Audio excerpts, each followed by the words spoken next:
también lo saben perfectamente. Así que sabemos que no por salud en un ambiente distinto, participar y ir intercambiando. Y lo analizamos bien, sabíamos que iba a ser complicado dar comienzo a un curso en esta contingencia, pero el análisis que hicimos con el equipo de trabajo del CODESAMA era que era conveniente, a pesar de que quizás todo lo que podamos hacer ahora no es para aplicarlo ahora, vamos a tener que esperar que se abran las puertas de la cuarentena como para poder aplicarla a aquellos que son instructores en los gimnasios, a aquellos que hacen medicina del deporte en un campo de juego.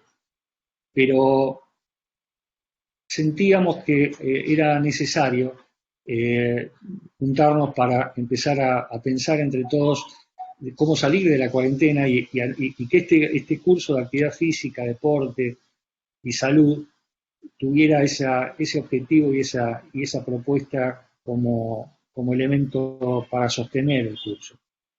Por otro lado, sabemos que es complicado no tener la gente en la Asociación Médica Argentina, como nos pasa en la facultad, que no tenemos el personal administrativo y hubo mucha gente que nos informó durante el transcurso del día de hoy, que llamaron por teléfono para y tuvieron enormes dificultades para conectarse y para que la persona que recibía la información entendiera, porque como la gente actúa remotamente, al que le toca atender en la Asociación Médica Argentina, no está actualizado e informado de todos los cursos de repente, al momento en que le llega la información, el pedido de asesoría. Y esto trajo aparejado que haya gente que nos pidieron, y nos pidió la Asociación Médica Argentina, que grabáramos por supuesto todas las clases. Hoy va a hablar una docente muy prestigiosa de la facultad y que es también a su vez es pediatra de la Casa Cuna. Y todas estas clases, las primeras clases y todas las demás las vamos a grabar.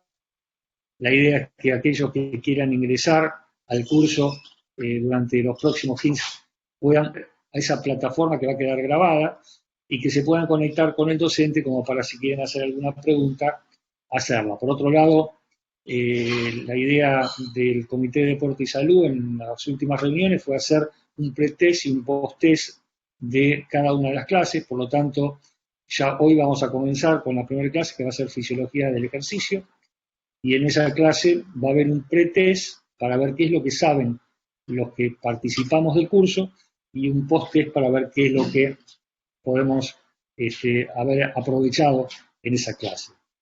Así que yo quisiera agradecer a todo el Comité de Deporte y Salud, primero porque han utilizado su tiempo para juntarse en muchas oportunidades y hoy para impulsar este proyecto.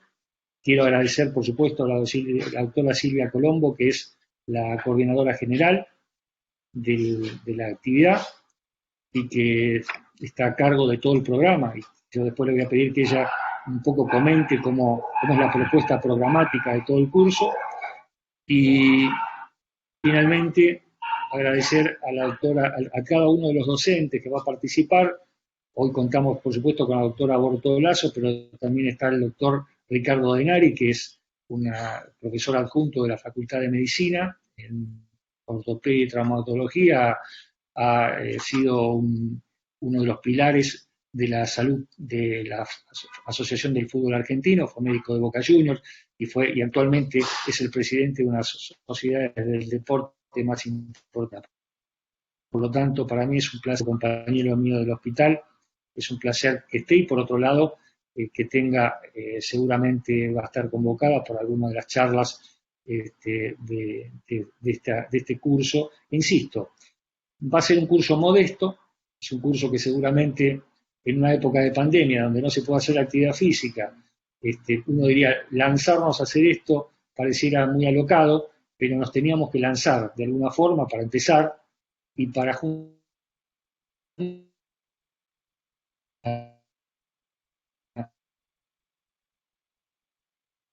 por lo menos en una charla virtual. Así que encontramos el comité por todo lo que preguntarnos pandemia y el esfuerzo que vamos a hacer para llevar adelante este curso. Le agradezco a todos. Doctora Silvia Colombo.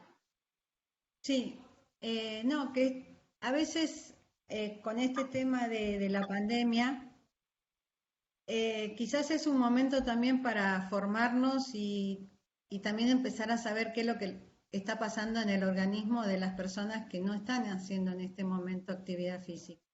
Y también, como decías vos, Adrián, prepararnos para la pospandemia, es decir, para cuando se abran las puertas y podamos empezar a hacer actividad física, tengamos los conocimientos para poder asesorar adecuadamente a las personas que van a hacer actividad física o algún deporte. Y también para las personas que ahora, muchas están haciendo actividad física en sus casas. Un poco el curso va a tener, tiene un cronograma que probablemente algunas clases se van a agregar a las que ya están propuestas. Consta de 7 módulos y todos los que quieran hacer preguntas o consultas después de que se dio la clase, lo pueden hacer en el correo codesama.ama@gmail.com. Ahora lo vamos a escuchar a la doctora Bortolazo y los que quieran hacer preguntas pueden hacerlo por chat y después al final de la exposición vamos a contestar primero las preguntas del chat y después vamos a habilitar los micrófonos para hacerlo de manera verbal, ¿sí? Así que bueno, ahora le damos la bienvenida a la doctora Carolina, que también va a explicar sobre el test que vamos a subir al aula virtual para hacerlo. ¿A todos? Bueno, yo soy Carolina Bortolazo, soy médica deportóloga y pediatra, soy comité de deporte y salud de la AMA, y soy docente de fisiología de la Universidad de Buenos Aires. Yo creo que fisiología es una de las materias pilares dentro de todos los que desean ser agentes de salud. Y agentes de salud no me refiero solo a los médicos, a kinesiólogos, ni a los nutricionistas, sino también a los instructores, de educación física. Fisiología es la ciencia que estudia las funciones del organismo en estado de reposo y cuando se producen alteraciones a nivel externo, es decir, por ejemplo, si nosotros subimos a la altura, o cuando se producen desequilibrios a nivel interno. La fisiología lo que hace es adaptarse a esas modificaciones externas e internas, y entonces nosotros vamos a tener distintas reacciones. En este caso, fisiología del ejercicio, el ejercicio sería un factor externo. Y el ejercicio en realidad es una situación que lo que busca es lograr el bienestar psicofísico de las personas. El ejercicio en sí se produce todos los días de la vida de una persona. Cuando se levantan y comienzan a caminar, ya están haciendo ejercicio. Y el organismo, ese ejercicio, ese comienzo del ejercicio, lo llama estrés. Todo lo que es diferente a la fisiología estable, en reposo, se lo considera como estrés. Ese estrés es lo que va a hacer que los aparatos y sistemas se modifiquen para adaptarse a esa nueva situación. Bueno, nosotros tenemos distintos, hay fecha. Nosotros tenemos distintos sistemas, tenemos el aparato locomotor, tenemos el sistema cardiovascular y pulmonar, tenemos el sistema nervioso, que es el jefe de nuestro organismo, tenemos el aparato digestivo, cada uno constituido por células diferentes para cada sistema, ¿no? Estas células actúan, digamos, las células son la mínima unidad estructural del organismo. Y cuando se produce una modificación en el organismo, estas células tienen que actuar en conjunto, tienen que integrar sus distintas actividades celulares en estos sistemas que yo acabo de mostrar, para obtener la adaptación a esa nueva situación. ¿Qué buscamos en realidad? Buscamos tener necesidades nutricionales, es decir, suplir necesidades nutricionales, regular lo que es la temperatura corporal, regular el aporte de oxígeno y regular obviamente los fluidos, es decir, la volemia que va a circular por el organismo, ¿no? Y para hacer actividad física, ¿qué necesitamos? Necesitamos esto que yo puse muy en grande, energía. Sin energía es imposible realizar actividad física o ejercicio. ¿Y de dónde vamos a obtener la energía? Nosotros tenemos distintos sustratos. Tenemos, por ejemplo, los lípidos, tenemos los hidratos de carbono y las proteínas, que a través de procesos van a lograr una molécula que se llama ATP, adenosín trifosfato. Esta es la molécula energética del organismo, ¿sí? Y con el ATP nosotros logramos obtener energía para que los músculos se puedan contraer. Fundamentalmente, si estamos haciendo ejercicio, obviamente estamos hablando de músculo esquelético, ¿no? Pero, ¿qué sistemas energéticos hay? Básicamente tenemos tres sistemas energéticos que van a permitir lograr ATP en el músculo esquelético. Yo lo puse como 1, 2 y 3, pero vamos a ver más adelante, si bien si siguen un orden, vamos a ver más adelante que algunos se interrelacionan o se entremezclan en algunos deportes, ¿no? Tenemos el sistema anaeróbico aláctico, que es el sistema de los fosfágenos. Tenemos el sistema anaeróbico láctico, que es la glucólisis anaeróbica láctica. Y tenemos el sistema aeróbico, glucólisis aeróbica u oxidativa. Por estos tres sistemas nosotros logramos obtener ATP. Comencemos con el sistema de los fosfágenos. ¿Cómo proporciona ATP el sistema de los fosfágenos? El sistema de los fosfágenos es un sistema muy particular porque en realidad es un sistema que tiene de reserva el organismo. El organismo tiene reservas de fosfocreatina, ¿sí? Y esa fosfocreatina se transforma en ATP. Y tiene una cantidad determinada de ATP, no es que tiene una cantidad ilimitada de ATP. Entonces, cuando nosotros necesitamos hacer un ejercicio, o sea, y necesitamos iniciar un ejercicio, por ejemplo, queremos saltar, vamos a utilizar ese ATP que tenemos de reserva, ¿sí? Por eso yo acá les puse esta imagen, que es una persona que está levantando unas pesas. Es un ejercicio intenso, pero de muy corta duración, ¿sí? Salto, lanzamiento de jabalina, levantar pesas, ¿sí? Son ejercicios muy intensos, pero que duran muy poquito. Y con el ATP que nosotros tenemos reservado, una de las cosas favorables que tiene el sistema de los fosfágenos es que no acumula ácido láctico, por lo tanto no vamos a tener estado de acidosis, como después yo se los voy a describir, ¿sí? Obviamente que representa una fuente rápida de ATP porque ya estaba almacenado el ATP, entonces se aporta directamente.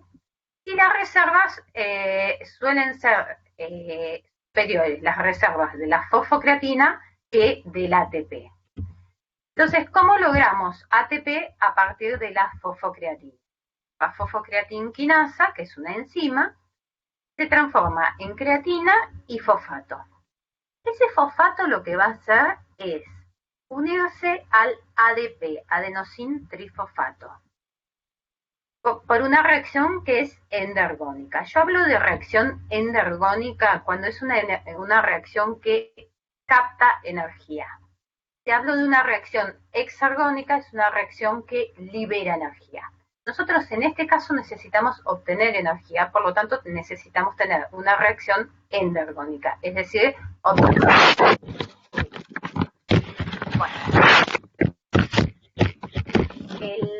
entonces pasamos del ADP, lo unimos al fosfato y tenemos el ATP. Bueno, estaba hablando del ATP, que habíamos logrado obtener la molécula energética por excelencia y que la consumíamos en estos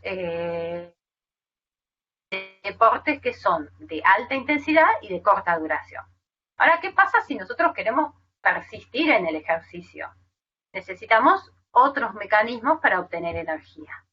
Y hay dos mecanismos más. Está la glucólisis anaeróbica y está la glucólisis aeróbica o metabolismo aeróbico.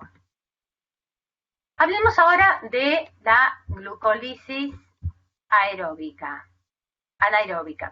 láctica, que es la glucólisis anaeróbica. ¿Por qué se llama así? Anaeróbica porque no utiliza oxígeno para sus reacciones, y láctica porque va a producir ácido láctico. Fíjense que los sustratos son glucosa y glucógeno, que a través de ese metabolismo anaeróbico produce 2 moléculas de ATP o 3 moléculas de ATP en el caso de glucógeno, pero también produce 2 moléculas de ácido láctico, ¿sí? Esto se produce en la célula muscular. Entonces, ¿qué sucede? Cuando nosotros producimos ácido láctico, el ácido láctico es un ácido que nosotros en fisiología los llamamos protones, ¿sí? Y esos protones son los que nos determinan el pH sanguíneo. El pH sanguíneo en realidad es la concentración de protones que tenemos en sangre, que tendría que ser entre 7,38 a 7,42. Cuando nosotros bajamos de 7,38 hablamos de una acidosis, cuando subimos de 7,42 hablamos de una alcalosis. Entonces, en este metabolismo, fíjense qué sucede. Nosotros formamos ácido, ¿sí? Esos ácidos no pueden circular libremente y existen buffers, como el bicarbonato. El bicarbonato es una base. Entonces, el bicarbonato se va a unir a esos ácidos. ¿Para qué? Para compensar el pH y que el pH no descienda. Es decir, lograr que el medio interno se mantenga, se trate de mantener lo más posible. Estamos en una acidosis metabólica por el consumo de bicarbonato y la presencia de ácido láctico. ¿Qué puede resolver esta situación? Y bueno, nos quedan los pulmones en primera instancia. Los pulmones lo que hacen es incorporar oxígeno al organismo y eliminar dióxido de carbono. Si nosotros hacemos que los pulmones aumenten la frecuencia respiratoria, van a aumentar la eliminación de dióxido de carbono, y entonces tenemos esto, la disminución de dióxido de carbono que trata de compensar esta acidosis. Si bien el pulmón no compensa un 100%, es una compensación. La compensación de una acidosis metabólica 100% se logra con el riñón, si es que el riñón está sano y no es la causa de esa acidosis. O sea que en el ejercicio la compensación final va a ser renal. Bueno, tenemos entonces este sistema anaeróbico que yo les dije que produce ácido láctico. Me pierde la flecha, bueno. Produce ácido láctico en sangre. Al producir ácido láctico en sangre, produce acidosis. Esta acidosis generalmente genera fatiga muscular y genera un cese en el trabajo, ¿sí? Cuando los niveles de ácido láctico superan los niveles de reposo de una persona común, cada persona tiene un nivel determinado de ácido láctico, ¿sí? En sangre. Esto se llama umbral anaeróbico. Entonces, la glucólisis, hagamos un resumen, la glucólisis anaeróbica genera ATP sin utilizar oxígeno, pero acumula ácido láctico. Es un sistema que se utiliza en ejercicios que son intensos, pero de una duración más prolongada que los ejercicios que usaban los fosfágenos. Y el combustible es el glucógeno o la glucosa que provienen del músculo y del hígado. Acá tenemos algunos ejercicios que utilizan la glucólisis anaeróbica láctica. Por ejemplo, la natación, el fútbol, el tenis. Como les dije hoy, yo les había puesto 1, 2 y 3 en la secuencia de sistemas que aportan energía. Sin embargo, estos sistemas se interrelacionan, ¿sí? O sea, podemos tener sistemas mixtos y deportes mixtos. Por ejemplo, en el básquet utilizamos los fosfágenos porque al principio podemos hacer un salto y ahí utilizamos el sistema de los fosfágenos. En el hockey sobre hielo podemos hacer una corrida de patín corta y ahí utilizamos el fosfágeno y luego continuamos con la glucólisis anaeróbica láctica. Bueno, cuando se consumió la glucólisis anaeróbica, tenemos otro recurso, la glucólisis aeróbica. Como su nombre lo indica, utiliza oxígeno. Y fíjense qué característica tiene este mecanismo. A partir de glucosa y glucógeno, en este caso, porque este mecanismo utiliza otros sustratos, como los lípidos, las proteínas, ¿sí? Y fíjense que a partir de glucosa y de glucógeno yo formo 36 ATP y 37 ATP. Y 2 moléculas por cada molécula de glucosa, o de glucógeno. Y 2 moléculas de ácido láctico. Es muy diferente a lo que era la glucólisis anaeróbica, en donde yo producía solo 2 o 3 ATP y producía 2 ácidos lácticos, ¿sí? O sea, que me permite producir una mayor cantidad de ATP y en forma más ilimitada.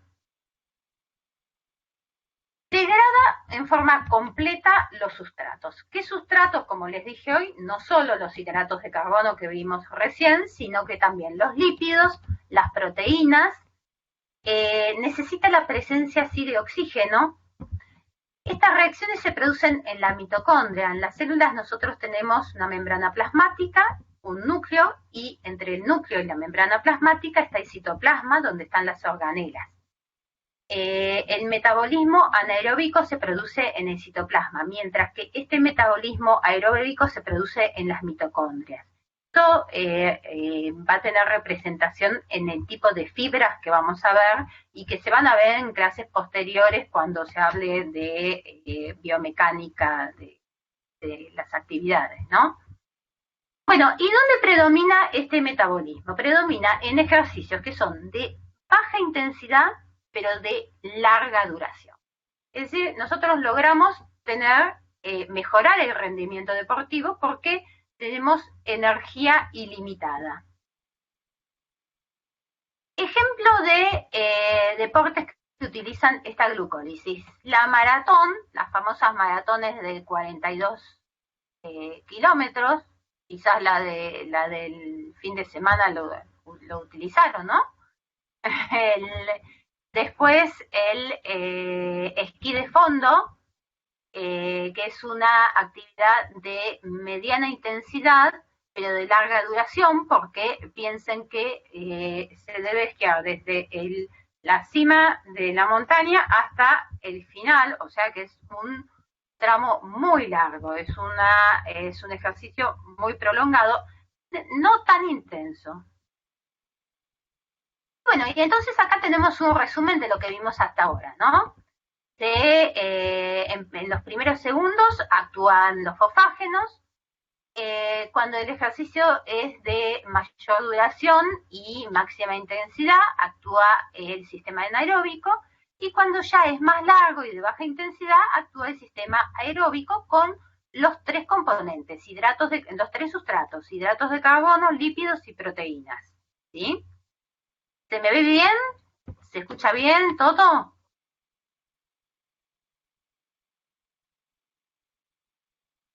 Sí, ¿Me Caro, responden? se ve bien. ¿Sí? Bien, perfecto. Sí, se ve bien. Perfecto. Así me quedo tranquila. Bueno, entonces tenemos todos estos sistemas energéticos que, como yo les dije hoy, yo les puse un 1, 2 y 3, pero que en realidad van a interactuar entre ellos y van a tener preponderancia en determinada actividad física. ¿Sí? La actividad física que nosotros definamos, esa es la actividad física, ese es el metabolismo que vamos a utilizar. Este es un esquema que está en el libro de López Chicharro, pero la verdad es que a mí me parece muy gráfico realmente, porque nos muestra cómo a lo largo del tiempo nosotros tenemos porcentaje de ATP, de producción de ATP, a lo largo del tiempo de ejercicio. Y entonces vemos que cuando nosotros comenzamos a hacer actividad física, es decir, en el punto 0, utilizamos el sistema de los fosfágenos, ¿sí? Que obviamente va en caída libre. ¿Por qué? Porque utiliza solo el ATP que tiene de reserva. Después tenemos en el medio, va a aparecer lo que es el sistema anaeróbico láctico, acá, que era donde yo les dije que teníamos esos deportes mixtos, ¿sí? Y por último, cuando ya el deporte se prolonga en el tiempo, fíjense que empieza a ascender lo que es el sistema aeróbico. Y ahí tenemos energía dada. Acá tenemos un cuadro que nos resume estas características que yo acabo de decir, ¿sí? La necesidad o no de oxígeno, solo tiene necesidad de oxígeno el sistema aeróbico. La fuente de energía es la fosfocreatina, y en el sistema anaeróbico el glucógeno y la glucosa, y en el sistema aeróbico los tres, hidratos de carbono, lípidos y proteínas. La cantidad de ATP muy limitada en el sistema de los fosfágenos, está limitada, digamos, en el sistema anaeróbico. Recuerden que por cada molécula de glucosa yo obtenía 2 de ATP, o sea que era muy limitado. Y tenemos un sistema, una cantidad ilimitada en el sistema aeróbico. Y en cuanto a la velocidad de producción, por supuesto, de ATP, el fosfágeno va a estar ahí, en la puerta, o sea, quiero saltar y ya tengo ATP. Luego va a ser alta en el sistema anaeróbico y va a ser lenta la producción en el sistema aeróbico, pero va a ser más prolongado, ¿sí? Bueno, tenemos, yo puse fibras musculares, pero creo que esto lo van a dar más detalle en lo que es biomecánica, ¿no? Nosotros tenemos en el músculo esquelético distintos tipos de fibras que actúan en distintas velocidades y a distintas intensidades. Las podemos clasificar como fibras tipo 1 o como fibras tipo 2. Las fibras tipo 1 son las lentas. Son las que se utilizan cuando nosotros vamos a iniciar una actividad, es decir, un trabajo. Cuando el trabajo se intensifica, van a actuar las fibras tipo 2A. No significa que las 1 no sigan actuando, ¿sí? Se van a agregar las fibras 2A. Y por último, si se intensifica más, se van a agregar las fibras 2B.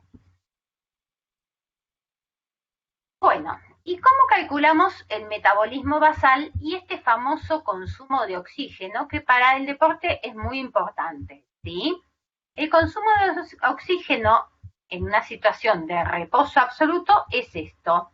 Son 3,5 mililitros de oxígeno por kilo de peso y por minuto. Eso es lo que nosotros consumimos, es una unidad MET. Esto es lo que nos permite mantener las constantes vitales del organismo. A medida que nosotros hagamos actividad física, por supuesto que este consumo de oxígeno se va a ir modificando. O sea, vamos a ir utilizando cada vez más oxígeno para lograr esto, energía mecánica. Es decir, pasar de lo que son los nutrientes, que es la energía química, consumiendo oxígeno, pasar a energía mecánica y poder hacer ejercicio. Bueno, consumo máximo de oxígeno es la máxima cantidad de oxígeno que un organismo puede absorber, transportar y consumir por unidad de tiempo. Es decir, cada individuo tiene un máximo de consumo de oxígeno. Y eso va a depender de distintas variables fisiológicas, como por ejemplo, no tengo la flecha, el peso, la edad, el sexo, pero fíjense que en rojo yo puse factores genéticos. Los factores genéticos, un 70% determinan el consumo de oxígeno, porque determinado consumo de oxígeno indica rendimiento deportivo, ¿sí? Aquel que tiene un buen consumo de oxígeno tiene un buen rendimiento deportivo. Y los factores genéticos representan un 70%. Y el grado de entrenamiento lo puede mejorar un 20%. O sea, si nosotros no nacimos Federer, por más que entrenemos, no vamos a lograr ser Federer. ¿Por qué? Porque nos faltan los factores genéticos. Y acá vemos cómo el consumo de oxígeno se utiliza a medida que aumenta la intensidad de un ejercicio. A medida que incrementamos la intensidad de un ejercicio, aumenta el consumo de oxígeno hasta que este individuo ya no puede aumentar más. Y entonces llegó a la meseta, ya no puede mejorar más, no puede hacer un ejercicio mejor, ¿sí? Esta otra curva es consumo de oxígeno en función del tiempo. Nosotros tenemos un tiempo determinado, ¿no? Con una intensidad fija, una carga fija constante, no la modificamos en este caso como en el anterior. Entonces, bueno, nosotros vamos a consumir oxígeno para levantar de pronto un peso y ese consumo de oxígeno que utilizamos queda en una meseta. ¿Por qué? Porque en realidad ya no hay más carga, o sea, no hay más intensidad de ejercicio. Entonces no necesitamos consumir más oxígeno. Logramos el objetivo. Y bueno, y ahora vamos a hablar sobre las adaptaciones que hay a nivel de los distintos sistemas.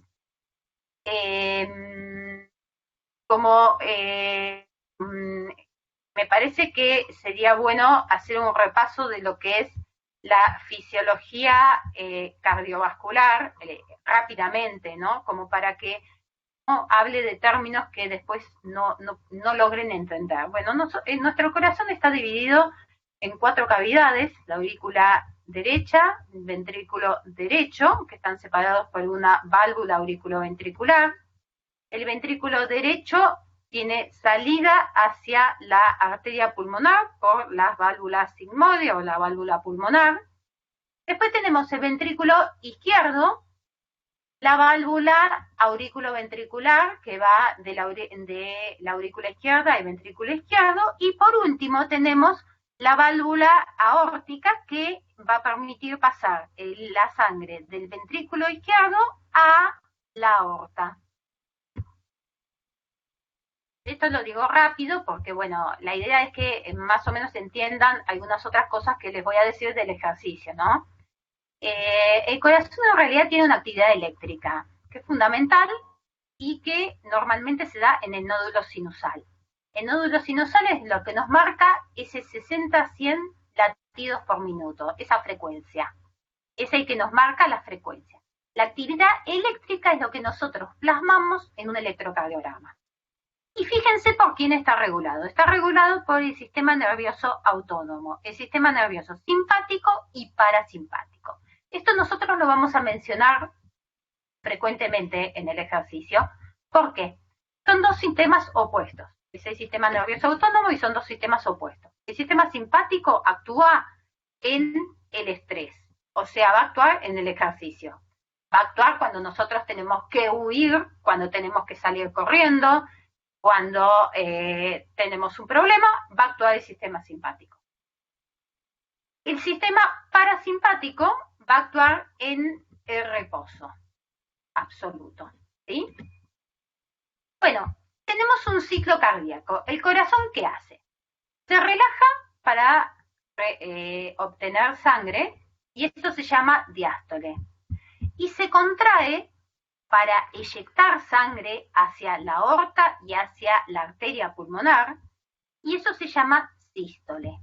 Ese mismo ciclo cardíaco yo lo puedo graficar acá. Acá yo tengo la diástole, que es el momento en donde se va a llenar el corazón de sangre. Luego de que se llena el corazón de sangre, se cierran las válvulas auriculares porque ya llegó la sangre al ventrículo, y ese cierre de las válvulas auriculares es lo que nosotros apuntamos como el primer ruido cardíaco. Después tenemos la sístole, en donde se va a producir la eyección de sangre, tanto del ventrículo derecho como del ventrículo izquierdo.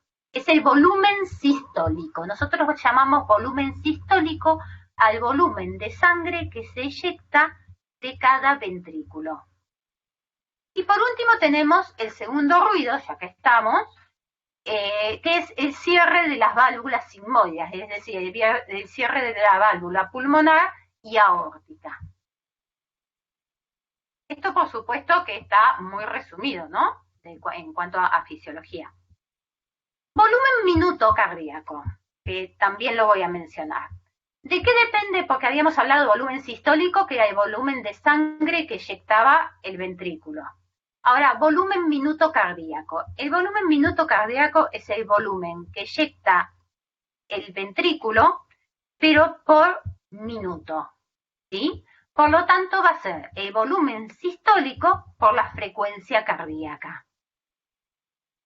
En reposo tenemos aproximadamente 70 por minuto, ¿sí? Y el volumen minuto cardíaco, fíjense que es de 5.600 mililitros minuto en situación de reposo. ¿Qué es lo que me hace? Entonces habíamos quedado que teníamos un volumen de sistólico, teníamos una frecuencia cardíaca. ¿Y qué me modifica la frecuencia cardíaca? La frecuencia cardíaca son las descargas que había hecho el nódulo sinusal, ¿recuerdan? Las descargas eléctricas que se manifestaban como contracciones y que las veíamos en el electrocardiograma. Bueno, ¿qué vamos a ver? Cuando aumenta la frecuencia cardíaca. Para nosotros es importante el tono simpático en el ejercicio, lo mismo que la concentración de catecolaminas. Bueno, el retorno venoso, por supuesto, ¿no? Cuando nosotros tenemos un aumento en la frecuencia cardíaca, vamos a tener que tener mayor volumen, mayor flujo que llegue a los tejidos, va a volver por el sistema venoso más sangre al corazón y el corazón va a tener que aumentar la frecuencia cardíaca para eyectar sangre. Las hormonas tiroides también aumentan la frecuencia cardíaca y el aumento de la temperatura corporal. Fíjense que cuando ustedes tienen fiebre, ¿qué pasa cuando con la frecuencia cardíaca? Aumenta, tienen taquicardia. Lo mismo que aumenta la frecuencia respiratoria. Eso es para eliminar la temperatura, ¿sí? ¿Qué disminuye la frecuencia cardíaca? El parasimpático. Vagal. ¿Vagal por qué? Porque parasimpático es está mediado por el nervio vago. Es justo el nombre, ya que actúa en el reposo, ¿sí? Bueno, esto es muy importante que tengamos en cuenta que la frecuencia cardíaca normal está entre 60 y 100 habitualmente. Hay individuos que, por ejemplo, tienen una frecuencia cardíaca más baja. Si a mí me calculan la frecuencia cardíaca, voy a tener de 50 por minuto. Durante el ejercicio, la frecuencia cardíaca se incrementa. Y eso para todos los que estamos en un gimnasio o haciendo actividad física es importante. ¿Por qué? Porque cuando llegamos a esto, que es la frecuencia cardíaca máxima, la tenemos que calcular. Y es 200 menos la edad. Yo tengo 50 años, si yo llegara a 150 de frecuencia cardíaca, en ese momento yo debería ir deteniendo el ejercicio en forma paulatina, ¿sí? Bueno, la presión arterial. ¿De qué depende la presión arterial? La presión arterial va a depender del volumen minuto, que nosotros ya sabemos lo que es el volumen minuto, es el volumen sistólico eyectado por la frecuencia por minuto del corazón, y va a depender de esto. RP es resistencia de las paredes arteriales, ¿sí? Es decir, el corazón eyecta el volumen minuto y ese volumen minuto hace fuerza sobre las paredes. Al hacer fuerza sobre las paredes, genera lo que es la presión arterial. Esa fuerza es la presión arterial. Nuevamente, fíjense quién lo regula. El sistema nervioso autónomo. ¿Sí? Simpático aumenta la frecuencia, la presión arterial, el parasimpático lo disminuye. Y después tenemos un sistema hormonal, que creo que también los van a ver en sistemas neurometabólicos, ¿no? Pero bueno, tenemos el sistema renina-angiotensina-aldosterona, que lo que hace es reabsorber sodio, es decir, retener sal en el organismo, y cuando nosotros retenemos sal o sodio en el organismo, retenemos líquido. Al retener líquido aumentamos justamente esto, el volumen minuto, aumentamos la volemia, ¿sí? Después están las citocinas, la adrenalina en relación con el sistema simpático. Y acá tenemos, les puse este esquema como para que les quede, qué hace el simpático y qué hace el parasimpático y el neurotransmisor. Noradrenalina es el simpático, acetilcolina es el parasimpático.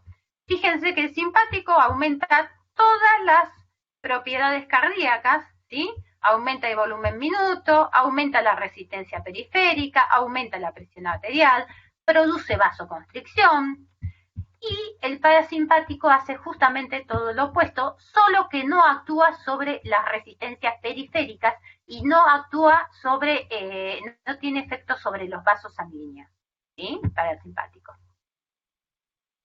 Bueno, y entonces tenemos la adaptación del sistema cardiovascular al ejercicio.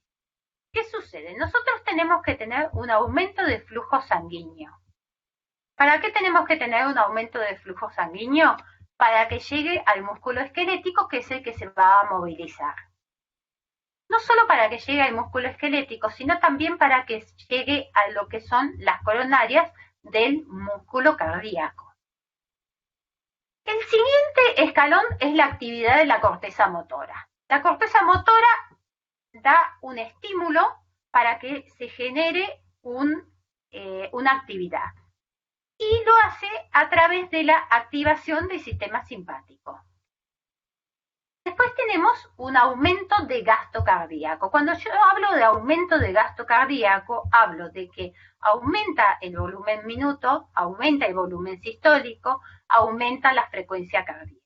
Obviamente aumenta la frecuencia cardíaca. Y se mantiene la presión arterial. ¿Por qué sucederá esto en un ejercicio dinámico? Porque lo que hace el sistema simpático es generar una vasoconstricción periférica. Y al generar una vasoconstricción periférica se compensa esto y entonces la presión tiende a mantenerse. Esto es algo muy importante, la redistribución del flujo sanguíneo. Yo les había dicho que necesitábamos nutrientes, que ya lo vimos, que necesitábamos flujo sanguíneo, ¿sí? Fíjense qué pasa, en este cuadro tenemos el reposo y tenemos el ejercicio intenso, y tenemos distintas zonas, la esplácnica, que en reposo es de 1400 mililitros minuto de flujo sanguíneo, y en la actividad pasa a 300, porque en realidad la actividad esplácnica, es decir, el aparato digestivo, no tiene acción en el ejercicio. Después está el sistema renal, que es de 1100, pasa a 900, también se reduce. El cerebro, obviamente que se mantiene, porque el cerebro dijimos que era el jefe de todo el organismo, con lo cual tiene que mantener su flujo sanguíneo, ¿no? Después, algo importante, las coronarias, las arterias coronarias del corazón. Fíjense qué pasa. De 250 mililitros por minuto en reposo de flujo sanguíneo a 1000 mililitros por minuto.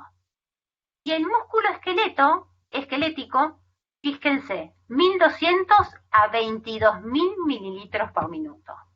Eso era lo que yo les decía, que tenía que modificar flujo, ¿sí? ¿Cómo modifico flujo? Hago vasoconstricción en los órganos que no voy a necesitar y dirijo el flujo a los órganos que sí voy a necesitar. La piel va de 500 mililitros a 600, y eso depende de si en realidad estamos en un ambiente muy cálido o no, porque si estamos en un ambiente muy cálido sí vamos a necesitar más flujo en la piel para lograr una termorregulación, ¿no? Y por último, el gasto cardíaco. ¿Se acuerdan que yo se los había calculado en 5.600, 5.800? Fíjense ahora en el ejercicio intenso. 25.650 mililitros por minuto. O sea que logramos ya nutrientes, logramos flujo sanguíneo. Lo que sucede es lo siguiente en el corazón. Nosotros tenemos un chip, porque nosotros estamos acostumbrados de pronto a salir corriendo, a caminar rápido, a hacer ejercicio. En general, la gente está acostumbrada. Existiría un chip de información de ejercicio, es decir, un protocolo de qué tiene que hacer en el cerebro en el ejercicio. Y ese chip tiene distintas fases. Una era la activación de la corteza motora. ¿Para qué? Para dar el estímulo para que se produzca la actividad motora. Lo otro es los centros cardiovasculares con activación del sistema simpático y la inactivación del parasimpático. Por último, el aumento del gasto cardíaco, ¿sí? Con aumento de la contractilidad cardíaca y de la frecuencia cardíaca, y la presión arterial que se mantiene gracias a la vasoconstricción sistémica en los lugares donde no es útil, ¿sí? Es decir, el sistema simpático lo que hace es una vasoconstricción en los lugares y entonces compensa la vasodilatación que necesitan los órganos que van a actuar en el ejercicio con la vasoconstricción sistémica que no va a actuar en el ejercicio. Pero tenemos un ejercicio que es el isométrico. El ejercicio isométrico es el ejercicio en donde se produce contracción sin relajación. Es decir, hay contracción permanente.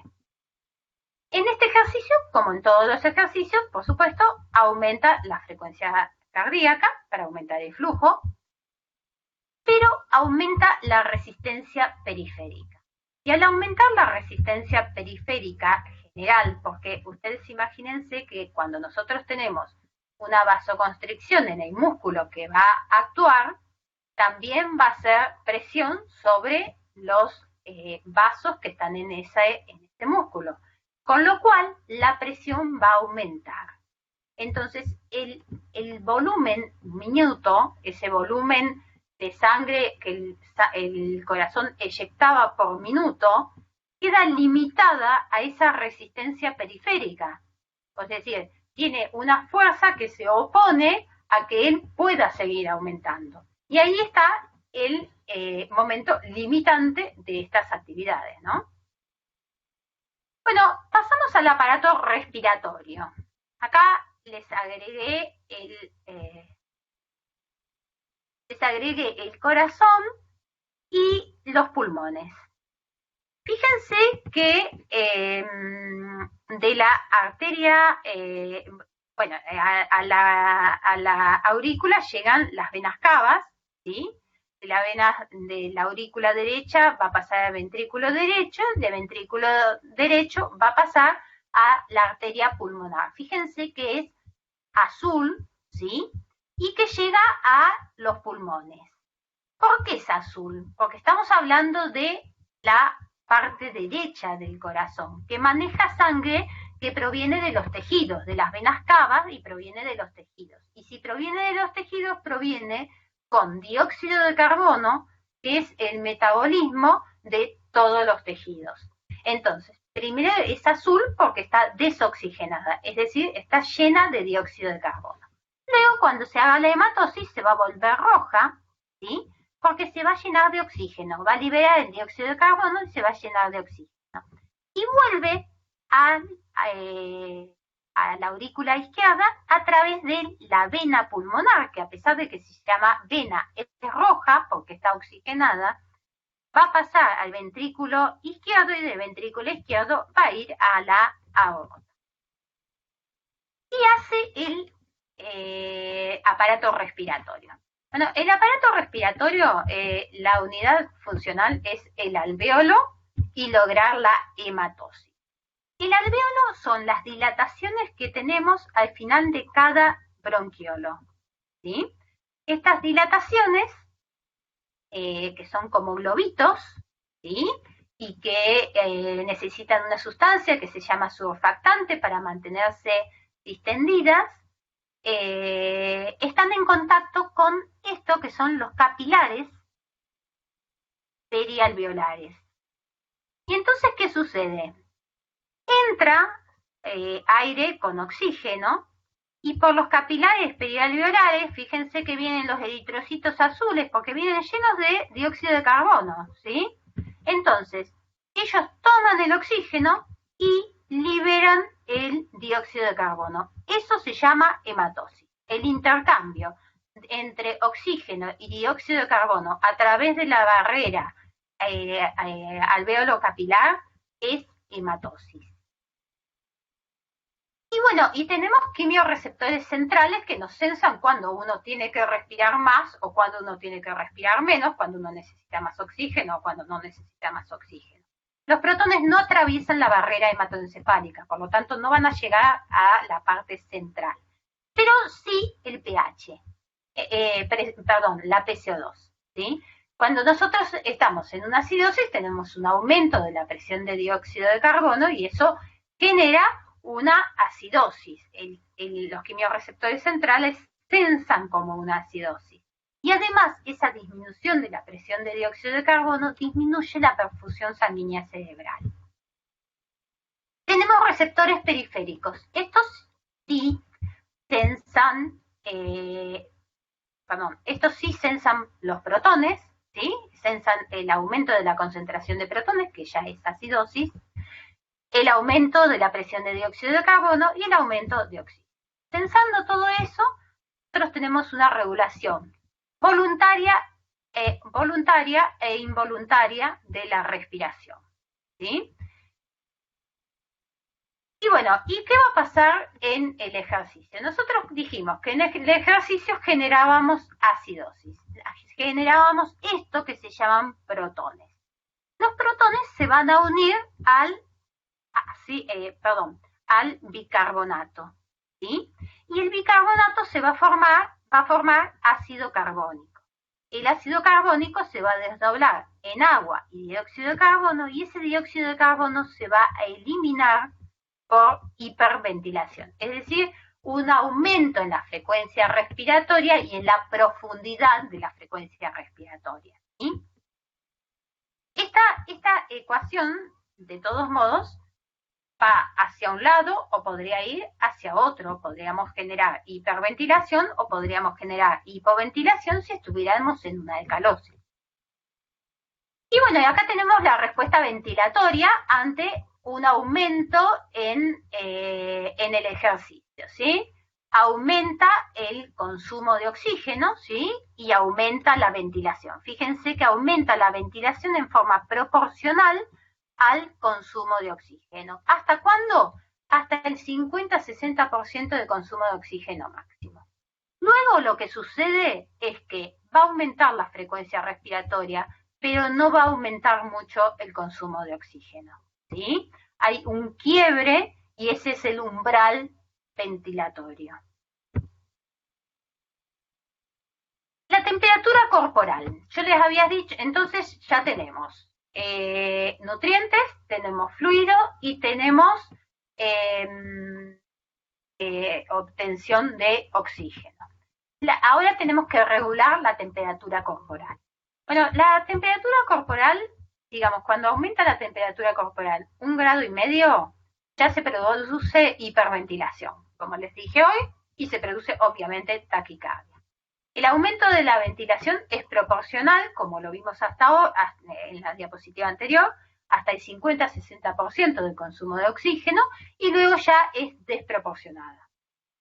Cuando nosotros estamos con fiebre, hiperventilamos, ¿sí? Es decir, aumentamos la frecuencia respiratoria y la amplitud y profundidad de esas respiraciones. Bueno, en situaciones en donde hay calor y humedad, vamos a tener como resultado una pérdida de peso en los atletas, ¿sí? Esa pérdida de peso se da ¿por qué? Por el sudor. Si se produce una disminución de un 3% del sudor, sería una deshidratación subclínica, con lo cual no aparecerían aún síntomas. De todos modos, está deshidratado. Si la pérdida rápida es de un 5%, ahí tenemos una deshidratación moderada, ¿sí? Y esto puede llevar hasta un shock, ¿sí? ¿Qué tiene el sudor? El sudor habitualmente tiene grandes cantidades de cloruro de sodio. De hecho, como los atletas tenían una sudoración muy importante, algunos atletas y sabían que perdían cloruro de sodio, y al perder cloruro de sodio nosotros perdemos volumen sanguíneo, ¿sí? Perdemos volemia, tomaban pastillas de sal o se hidrataban con un exceso de sal, porque la hidratación tiene que tener una concentración adecuada de sal. Si nosotros agregamos 1 miliequivalente de cloruro de sodio a una persona, le aumentamos 1 litro la volemia, solo agregándole 140 miliequivalentes de cloruro de sodio. Bueno, entonces hay atletas que lo que hacían es consumir pastillas de sal y eso fue realmente un efecto muy negativo. ¿Por qué? Porque aumentaban la osmolaridad y al aumentar la osmolaridad también aumenta la osmolaridad a nivel cerebral y se produce edema. ¿Por qué? Porque las células empiezan a edematizarse, empiezan a ingresar agua a las células, ¿no?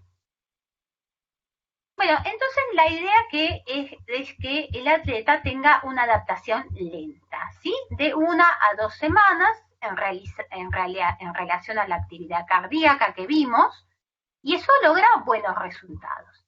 También la adaptación de las glándulas sudoríparas. En las glándulas sudoríparas, aunque no lo crean, empieza a actuar la aldosterona, que lo que hace es excretar sudor, pero con bajo contenido de cloro y sodio. La contra es que se pierde potasio, por eso es el reemplazo de potasio en las hidrataciones, ¿no? De los tejidos. Bueno, ahora pasamos a las manifestaciones sanguíneas. Nosotros tenemos la hemoglobina. La hemoglobina es una proteína de estructura cuaternaria que tiene 4 grupos hemos.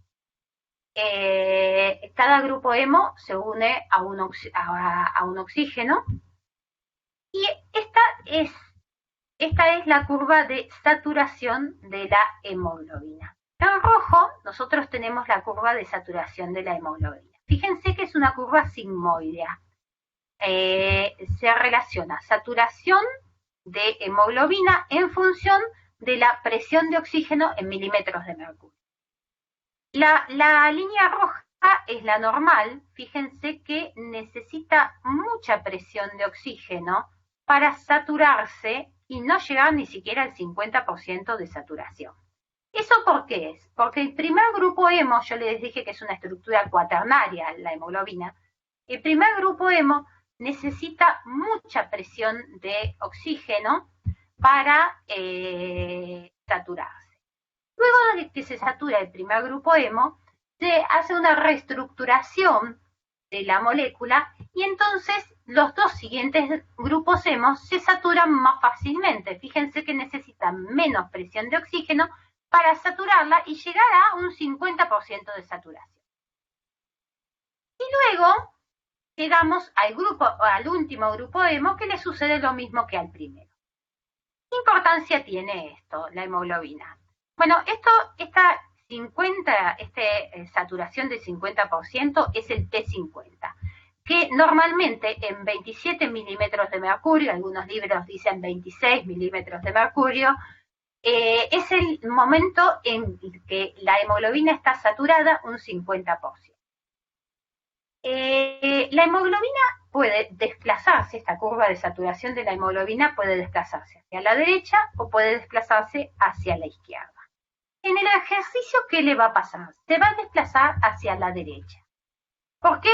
Porque tenemos ácidos, porque tenemos un aumento de dióxido de carbono, porque tenemos un aumento de la temperatura. Esto no importa, esto es propio del ciclo de Lewin de los glóbulos rojos. Bueno, fíjense que este P50, ¿sí?, la presión parcial de oxígeno en el que la hemoglobina está saturada un 50% sí y un 50% no, se desplazó hacia una presión de oxígeno mayor. ¿Eso qué significa? Que la hemoglobina tiene menos afinidad al oxígeno. Y eso es positivo para el ejercicio. ¿Por qué? Porque la hemoglobina está cediendo oxígeno. Al desplazarse hacia la derecha y al aumentar el P50, significa que la hemoglobina tiene menos afinidad al oxígeno y entonces va a liberar oxígeno a los tejidos. ¿Sí?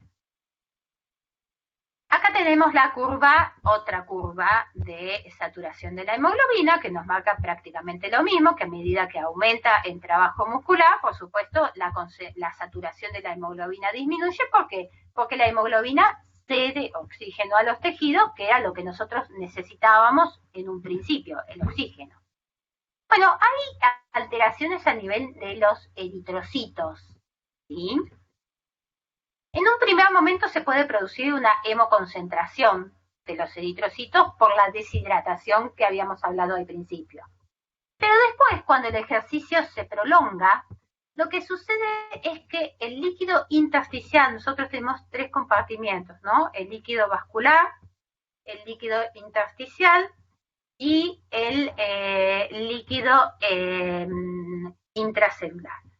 Del líquido intersticial empieza a pasar líquido hacia el intravascular. Y entonces es lo que se produce como dilución de ohemolis, en dilución de los eritrocitos. Entonces, si nosotros los censamos, vamos a ver que los eritrocitos tienen una disminución relativa. Lo que sucedió es que aumentó el plasma, ¿sí? Y lo otro que puede suceder es que haya una hemólisis intravascular. Obviamente, cuando nosotros hacemos actividad física, siempre hay microtraumatismos y se pueden destruir eritrocitos. En cuanto a los leucocitos, también tienen modificaciones durante el ejercicio, ¿sí? Cuando nosotros hacemos ejercicios de corta duración, se produce linfocitosis. Linfocitosis significa que aumentan los linfocitos en sangre. Los linfocitos son una parte de los glóbulos blancos que son los leucocitos. Y cuando nosotros tenemos un ejercicio submáximo, más prolongado, lo que aumentan son los neutrófilos y disminuyen los linfocitos, ¿sí? Esto se recupera rápidamente en las primeras 24-48 horas. En cuanto a las plaquetas, obviamente que en el ejercicio yo ya les mencioné que podíamos tener microtraumas. Por lo tanto, las plaquetas, vamos a tener un pool aumentado de plaquetas, ¿sí? Y vamos a tener una actividad aumentada de las plaquetas para compensar esas lesiones que se producen, ¿sí? A nivel renal, ¿qué pasa a nivel renal? Bueno, a nivel renal nosotros vamos a tener un aumento de la aldosterona. La aldosterona es una hormona que actúa a nivel renal con el sistema renina-angiotensina-aldosterona y con lo que hace es retener sal, es decir, retener sodio y excretar potasio. Hay unas unidades que es la excreción fraccional. Excreción fraccional significa el porcentaje que excretamos de esa sustancia del total que filtramos, ¿sí? Eso es excreción fraccional. Nosotros filtramos una sustancia y entonces de ese total que filtramos, ¿cuánto excretamos? Eso es excreción fraccional. La aldosterona lo que hace es aumentar la excreción fraccional de potasio, porque aumenta la secreción de potasio, y disminuye la excreción fraccional de sodio. ¿Para qué? Para retener sodio, para evitar la deshidratación, para aumentar los flujos. Bueno, también tenemos que tener en cuenta la pérdida de agua por perspiración, ¿sí? Sobre todo si estamos en un ambiente húmedo, caluroso, tenemos que tener en cuenta esas competencias que se producen con muchas horas de duración y con ambientes realmente muy calurosos, ¿sí? Entonces, si se pierde agua libre de solutos, lo que vamos a generar es una deshidratación. Perdemos agua solo y no perdemos solutos, tenemos una deshidratación hipernatrémica, que es una de las deshidrataciones más graves y más difíciles de compensar. Tal es así que necesitamos mínimamente 48 horas para volver a la normalidad a ese individuo.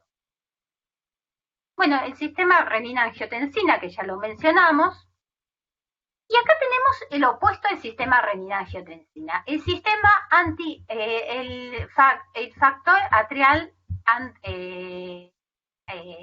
antinatriurético, perdón. Que lo que hace, acá me equivoqué, estamos en simpático, el simpático también es antinatriurético, ¿sí? Es decir, que evita la pérdida de sodio y de cloro, o sea que favorece al sistema renina-angiotensina-aldosterona. Pensé que les había traído el péptido atrial natriurético, que es el único que bloquea la liberación de que bloquea la reabsorción de sodio, sino que favorece la eliminación de sodio. Bueno, ¿qué pasa en un deportista con el agua? Vamos a tener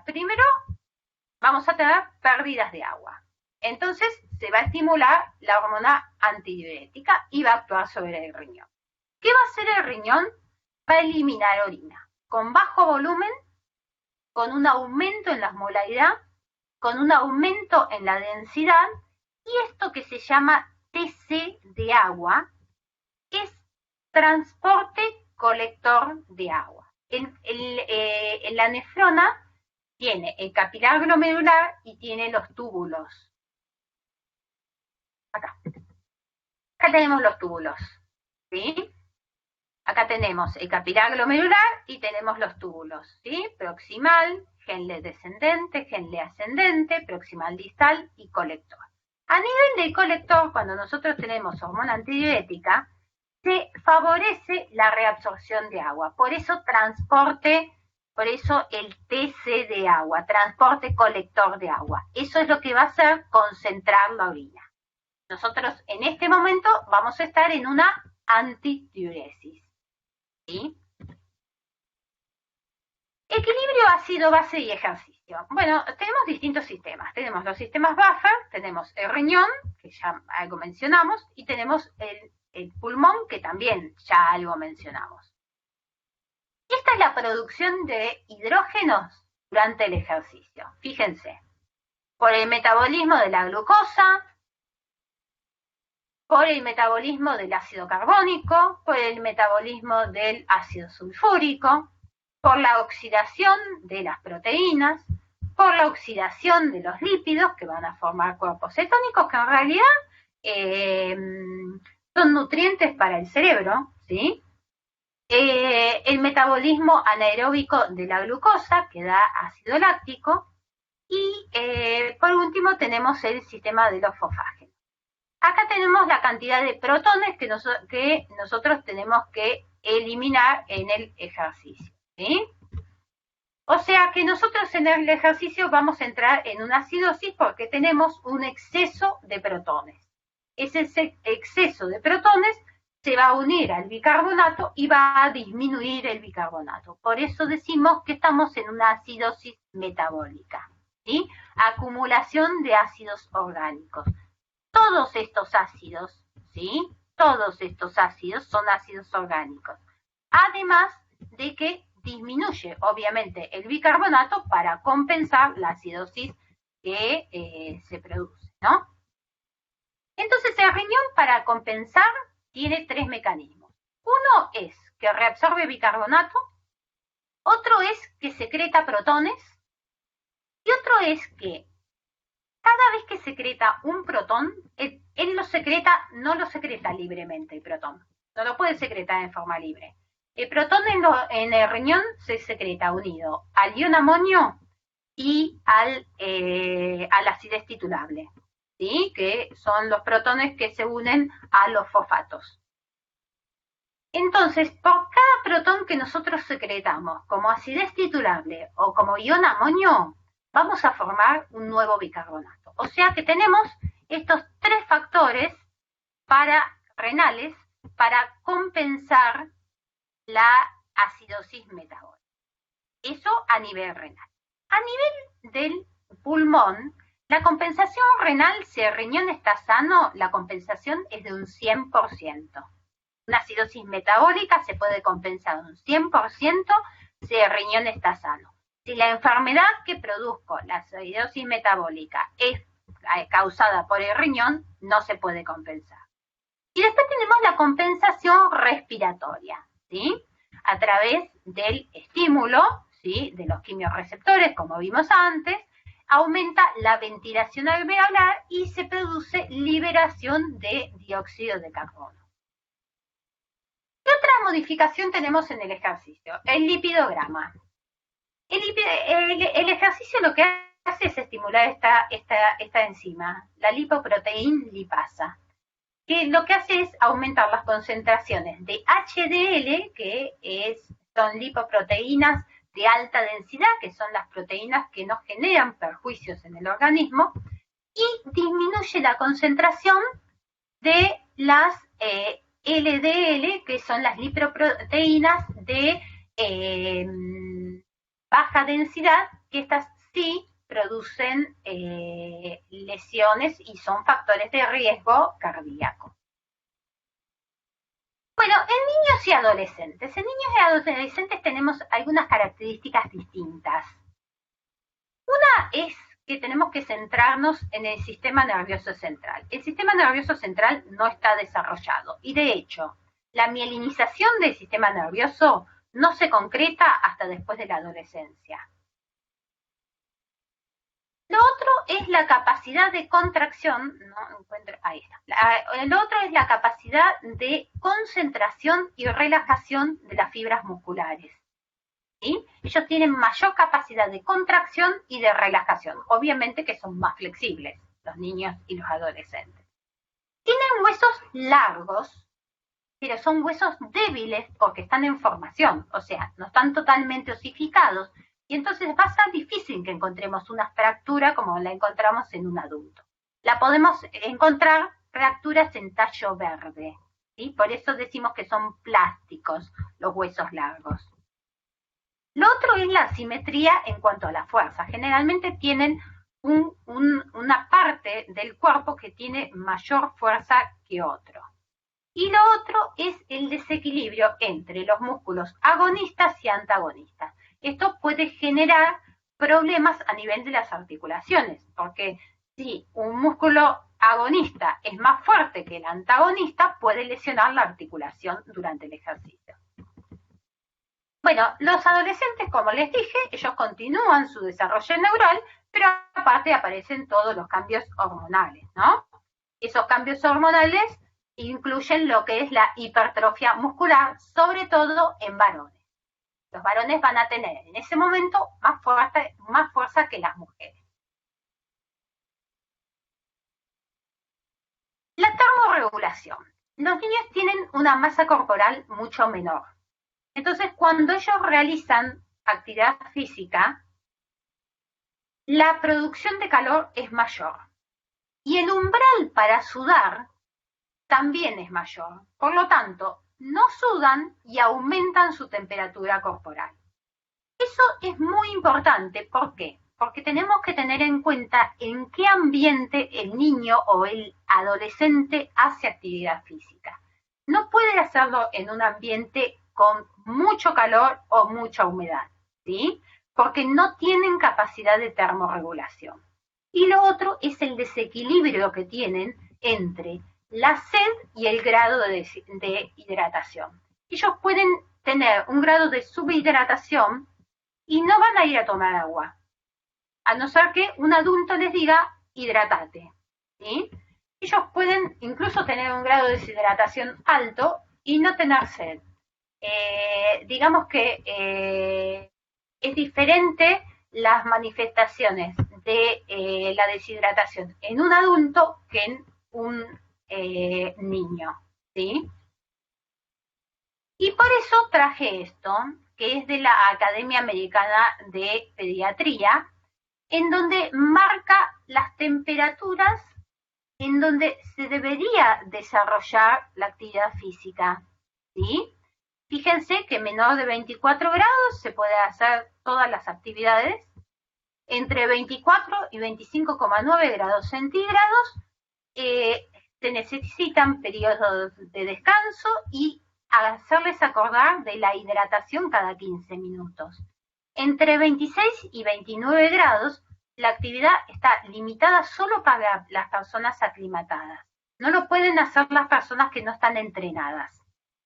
Y más de 29 se debería suspender la actividad. Esto nos deja reflexionando, ¿no? Porque hemos tenido muchas competencias que han durado quizás 6 horas o más.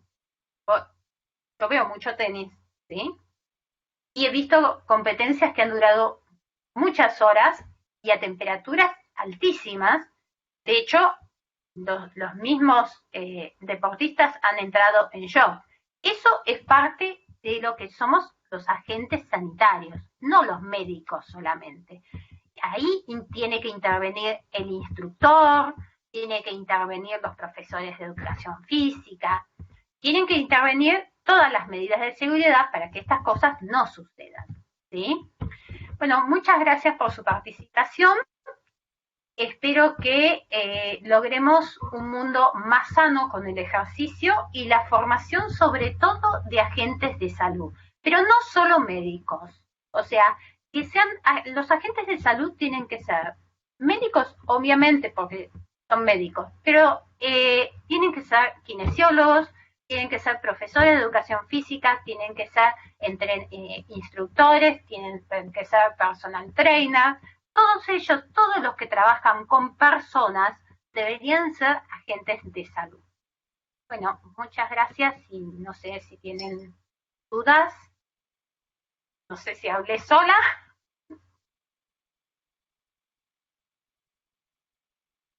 Excelente, Carolina. Hola. Excelente, Carolina. Trato de sacar la...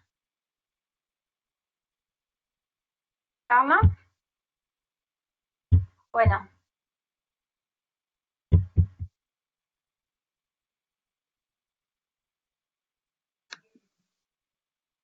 Bueno, no sé si tienen alguna duda, si les quedó claro, si hay algo que...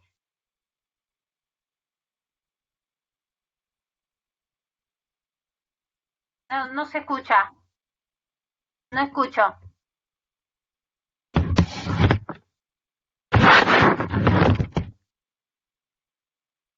Logro escuchar. Ahí está, Tienen tenía el el micrófono. micrófono apagado.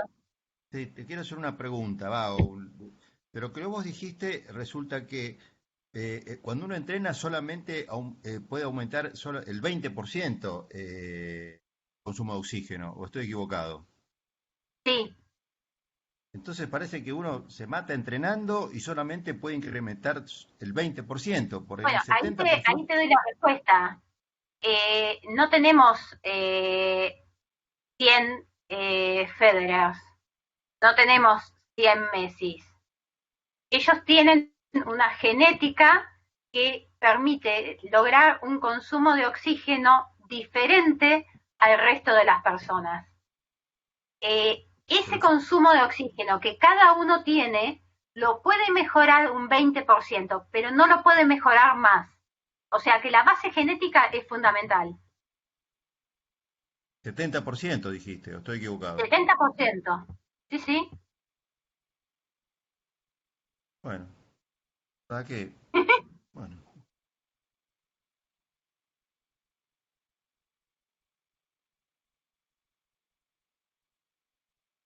No sé si alguien más tiene alguna duda.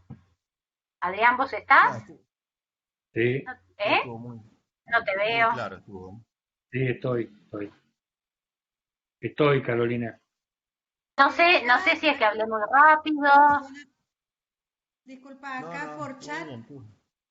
quieren hacer una pregunta. Primero, porque no puede activar el audio. Primero dice Daniela que te agradece por la clase y desea hacerte una pregunta. Sí.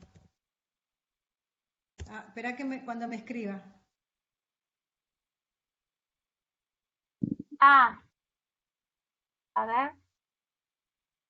Daniela, ¿Entras en no el se puede chat? activar el audio. Me gustaría... no, no tengo la pregunta todavía. No, no la escribió todavía.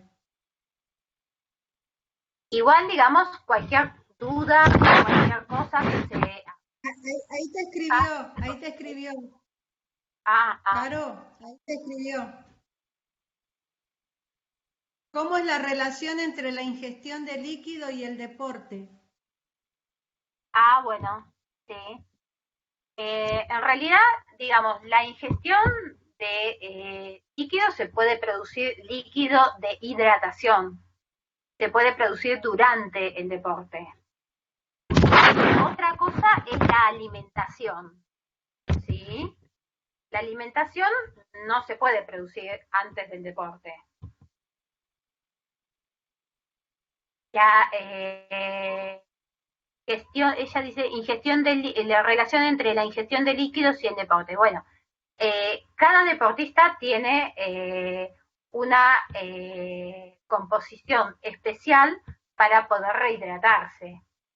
Está estudiado, además, aparte está estudiado qué es lo que más pierde cada persona, ¿sí?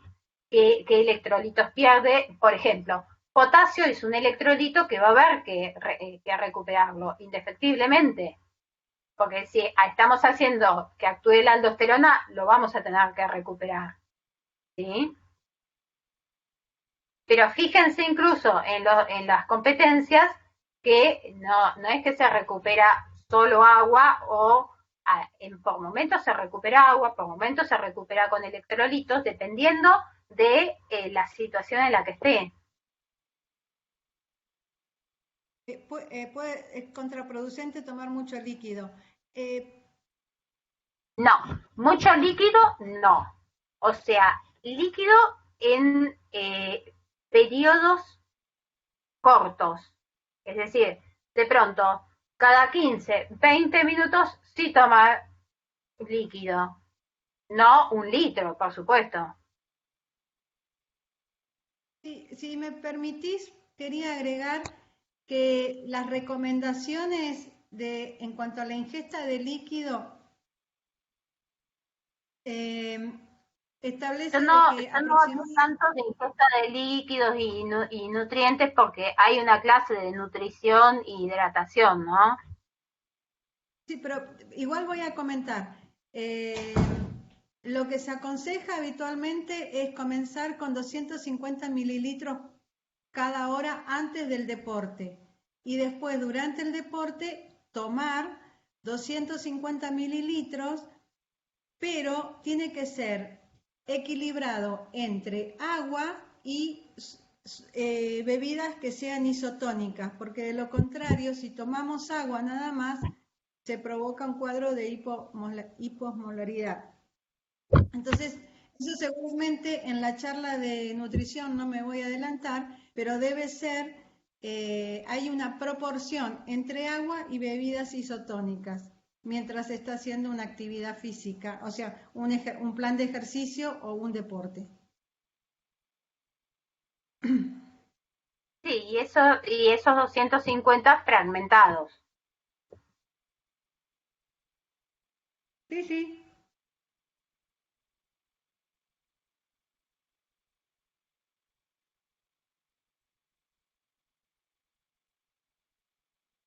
Bueno, el doctor Denari nos dejó, tenía una reunión. Tuve un problema soy la doctora Zárate, mucho gusto. Hola. Encantada. Hola, ¿qué tal? Le pido mil disculpas, tuve un problema con mi computadora y con mi audio y lamentablemente escuché lo último. ¿La clase queda grabada o ya no está? Queda grabada. Disculpe. Bueno, le agradezco Sí, la muchísimo, le clase pido queda disculpas. grabada. Y esto era lo que yo les quería decir, que en realidad, porque de pronto una cosa es escuchar una clase, ¿sí? Y uno piensa que lo entendió absolutamente todo y luego cuando uno la vuelve a escuchar generalmente surgen dudas. Cuando le surjan dudas, yo no, bueno, a través de la doctora Colombo, a través del doctor Desiderio, me envían las dudas, yo no tengo una dificultad en responderlas. Muchas gracias y disculpe la Porque eso tardanza, pero sucede, eso habitualmente sucede cuando uno vuelve a ver el video, que sucede que uno tiene dudas. Gracias, le agradezco un montón. Y disculpas. Nada.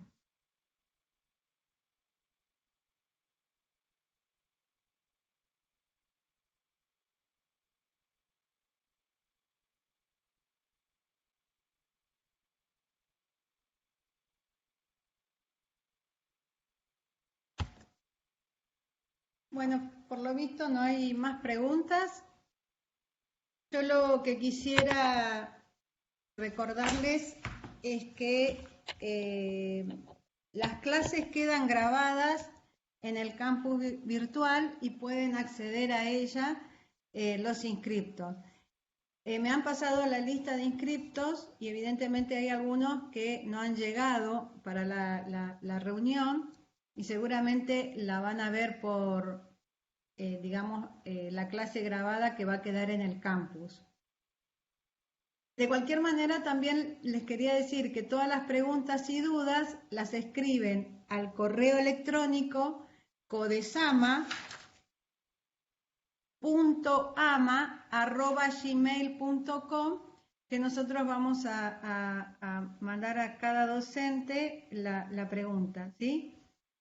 No sé, Caro, si querés explicar lo del autotest. No, y lo otro que yo les quería decir es que si realmente necesitan algún material extra sobre el tema que yo traté, yo no tengo problema de hacérselo llegar tampoco. O sea,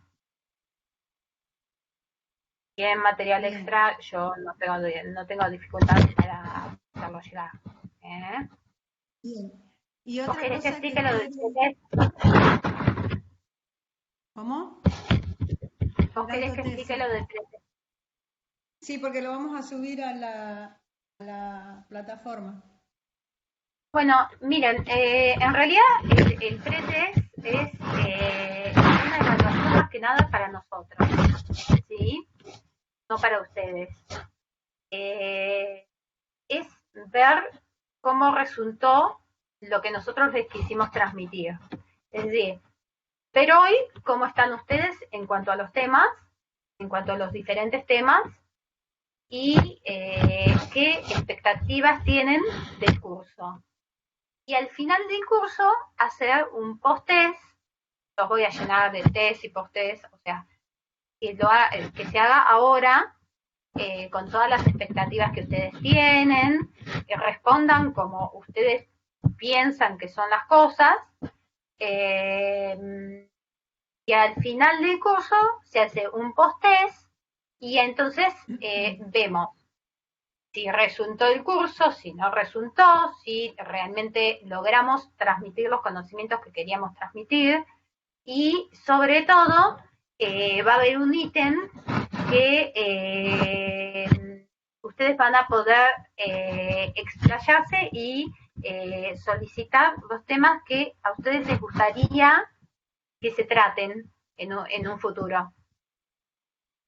Solo eso. Igual es un formulario muy simple, era con cruces y nada más. Bueno, perfecto. Entonces, les quiero recordar que pueden seguir invitando a personas para que se inscriban, porque como las clases quedan grabadas en el campo virtual, todas aquellas personas que no han accedido a alguna pueden acceder, por lo tanto no pierden, ¿sí? Y bueno, y agradecerle a todos los que estuvieron presentes y a usted, doctora, por su clase y los conocimientos que nos brindó. Y hay de decir post-test, es anónimo, no tiene nota, no es simplemente para lo que yo les dije, o sea, es anónimo totalmente. Nos lo envían y listo. Bueno, entonces los esperamos. Bien, los esperamos la próxima charla, que va a ser el 17 de julio, porque el segundo viernes es feriado. ¿Sí? Entonces sería el 17 de julio. Muchísimas gracias a todos. Bueno, gracias a todos. Espero que les haya servido la clase y bueno, si tienen dudas, ya saben, estoy a disposición. Espera que hay unos chats.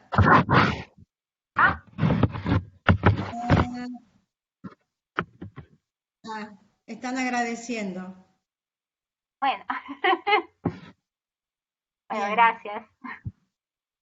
Bueno, muy bien. Traté de ser lo más clara posible, sé que fisiología es una materia complicada, pero la realidad es que yo estoy en fisiología desde los 9 años, porque soy hermana mayor. Ella me llevaba a la cátedra de fisiología y entonces yo jugaba ahí. A mí, la biología es y parte de mi vida, y bueno, me alegro que pueda transmitirles de forma clara una materia que sé que no es fácil, que es dificultosa, pero es hermosa. Bueno, muy bien, entonces los esperamos a todos en nuestro próximo encuentro. Hasta luego. Hasta luego a todos.